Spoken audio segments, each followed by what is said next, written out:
दोस्तों यह जो आपको क्वेश्चन दिखाई दे रहा है कितना बार पूछा गया है, आप लोग एक बार क्वेश्चन बैग को उठा करके जरूर देखिएगा। क्वेश्चन में कहा गया है कि आंधी आने से एक पेड़ टूट जाता है।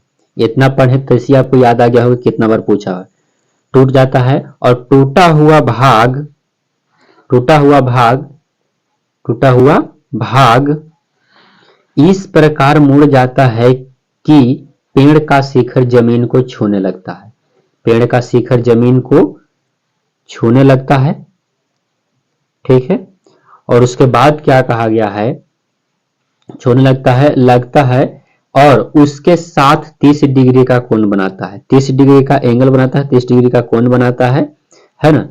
और जहां पर वह जमीन को छूता है उसके पाद बिंदु के दूरी जो है, जहां पेड़ जमीन को छूता है उसका जो दूरी है वो 8 मीटर दिया गया है। तो पेड़ की ऊंचाई आपको ज्ञात करना है और ये आपको एनसीईआरटी का मैथ है और काफी कितना अच्छा है, आप लोग अच्छे से समझते ही हैं कि एनसीईआरटी का मैथ कितना।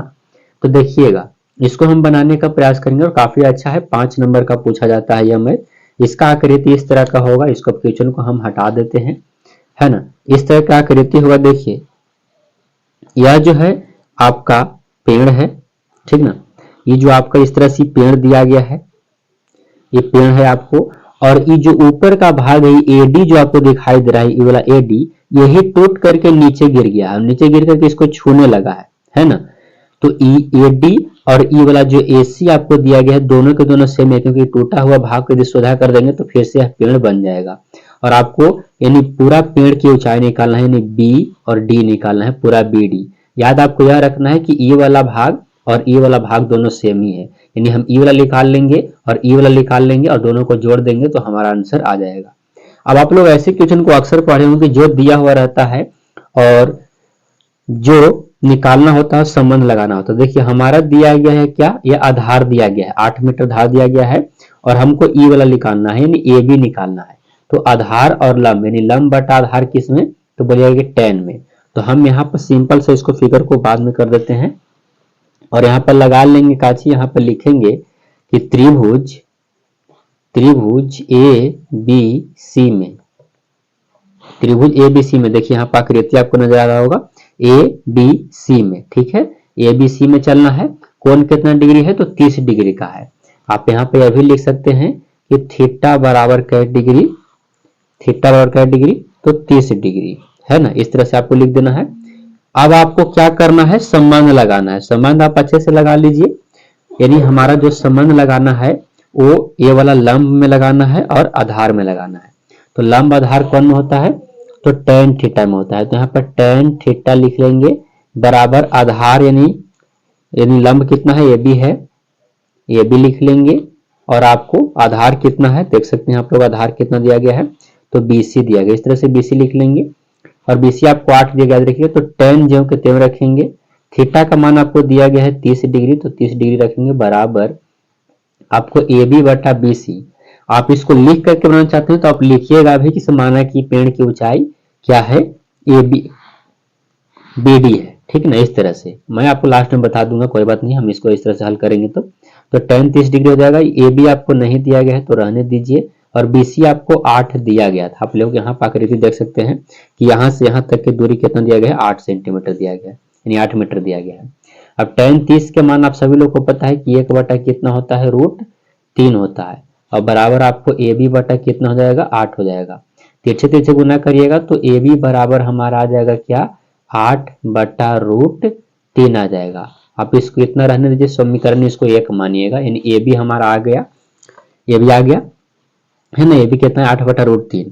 अब आपको करना क्या है, इसको मैं आपको ये भी हम निकाल लिए, अब हम ई वाला निकालेंगे क्योंकि ई वाला निकालने की कोई सुविधा है नहीं। तो AC निकाल लीजिएगा और AD तो दोनों सेम ही है, और दोनों AC यानी AB और AC को जोड़ देंगे तो हमारा आंसर आ जाएगा, यानी AD और AC दोनों सेम है क्योंकि यही वाला टूट करके नीचे गिरा है। तो अब हम ई दिया गया है और इसमें संबंध लगाते हैं, यानी आधार दिया गया है, कर्ण निकालना है। तो आधार बटा कर्ण किसमें होता है, तो बोलिएगा कि कॉस में होता है। थीटा का मान 30 से रहेगा, आप लोग याद रखिएगा, थीटा का मान कितना रहेगा, तो 30 से रहेगा। तो उसी प्रकार से हम यहाँ पर निकाल लेते हैं, क्या लगाएंगे, cos 30 डिग्री निकालेंगे, है ना। आधार आपको कर्ण AC दिया गया है, पहले आधार लिखिए ना, BC लिखिए, BC और बटा क्या लिखेंगे, AC लिखेंगे।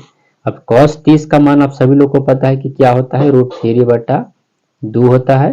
और आपको BC दिया गया है 8, AC आपको नहीं दिया गया है ना। तिरछे तिरछे गुना कर लीजिएगा तो ये √3AC बराबर 8 दूनी कितना हो जाएगा, 16 हो जाएगा। तो AC बराबर लिखिएगा तो 16 बट्टा कितना, √3 आ जाएगा, है ना। इस समीकरण आपको 2 हो गया। अब देखिए AC और AD दोनों सेम ही है, यहाँ पर आकृति आपको नजर आ रहा होगा कि AC और AD दोनों एक है, क्योंकि यही टूटा हुआ भाग नीचे आया है। तो E वाला AD बराबर भी कितना रहेगा, जितना AC का मान आएगा, है ना। तो हम यहाँ पर कह सकते हैं कि हमारा AD जो है वो 16 रूट कितना है, 3 ही है ना। अब हमको पूरे पेड़ की ऊंचाई निकालना है। देखिए फिर से लाते हैं आकृति, पूरे पेड़ यानी पूरा पेड़ यहाँ से लेकर के यहाँ तक, नीचे से लेकर के ऊपर तक है, यानी उसका पेड़ की ऊंचाई BD है ना। तो हम BD निकालेंगे, यहाँ पर थोड़ा सा आप इधर आ जाइए, BD निकालेंगे, है ना। तो BD बराबर क्या लिख सकते हैं बताइए, AB प्लस AD लिख सकते हैं, बोलिएगा बिल्कुल लिख सकते हैं।